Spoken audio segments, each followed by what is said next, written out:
11ই মে ভাইয়ের জন্মদিনটা এবার একটু অন্যরকমভাবেই সেলিব্রেট হচ্ছে। অনেক দিন বাদে ভাইয়ের বার্থডে বাড়িতে সেলিব্রেট হচ্ছে। আজ যা গরম পড়েছে সে আর কি বলবো। এখানে ডেকোরেশন করতে করতে আমার এই অবস্থা। সবাই মোটামুটি দুপুরবেলার দিকে চলে এসেছে আর দুপুরবেলা খাওয়া দাওয়া কমপ্লিট করে নিয়েছে। সবাই মিলে দুপুরে খাওয়া দাওয়া করে সন্ধ্যাবেলার দিকে যে কেকগুলো আনা হয়েছে তারপর কেক কাটিং করে ভাইয়ের বার্থডেটা সেলিব্রেট করা হলো। হ্যাঁ, happy birthday, happy birthday to you, happy birthday to you ভাই, হ্যাপি বার্থডে।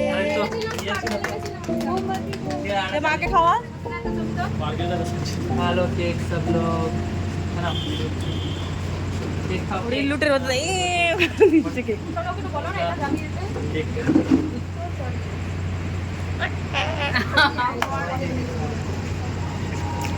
केक खाओ उसमें लगा है क्या? और कोई है